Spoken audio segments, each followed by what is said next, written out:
Aspen, Colorado for years. Each successive redesigned Kia model was a quantum leap over its predecessor. But after years of playing catch-up to the rest of the industry, Kia is now a major automotive player by any measure and can finally afford to settle down. Case in point, the 2016 Kia Optima that is represented as all new but uses mostly carry-over powertrains and looks almost identical to the Optima it replaces. Why play it safe? Well, the outgoing Optima has been a watershed car in Kia's fortunes. Its stylish looks and sporting dynamics took the Korean company into the big leagues of the mid-size sedan segment for the first time.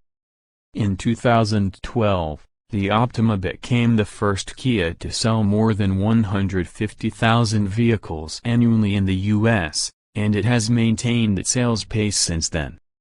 So to avoid messing with success, Kia has simply set out to improve the 2016 Optima rather than reimagine it.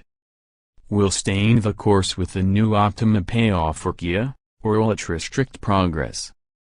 We drove the new car through the mountainous terrain around Aspen, Colorado, to find out.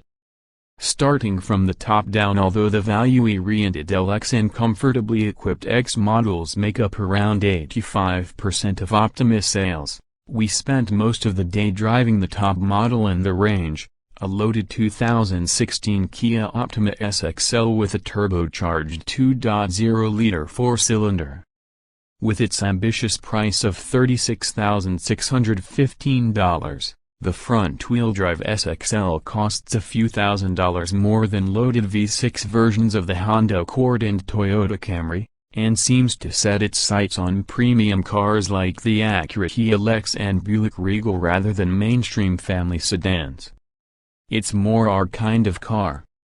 When it comes to style, the Kia pulls off a convincing impression of a near-luxury sports sedan.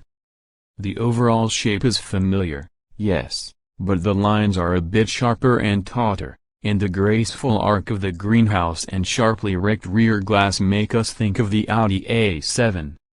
Probably this is no coincidence since Kia's chief designer Peter Schreier spent some years in design at Audi.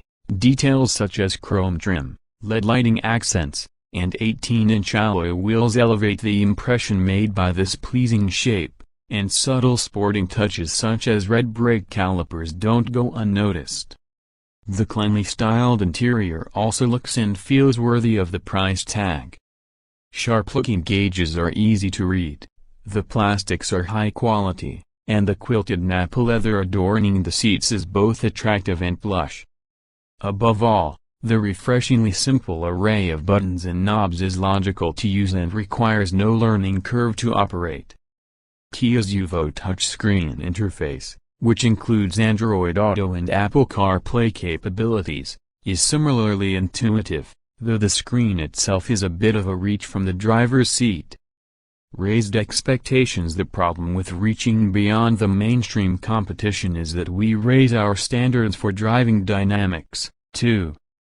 And the Optima SXL is not the sports sedan we were hoping for, as we find on our challenging toll-on route through the Rocky Mountains. The revised engine has lost 29 horsepower and 9 lb-ft of torque compared to the previous Optima's 2.0-liter. Since Kia says it tuned the engine for improved everyday drivability with more lower-range torque and less turbo lag instead of outright horsepower. The four-cylinder pulls strongly from around 1,500 revolutions per minute, but it also runs out of steam as we push it higher in the rev range. While it is satisfyingly smooth and responsive for motoring around town, the Kia's turboffer doesn't provide the oomph of similar spec turboffer engines from BMW and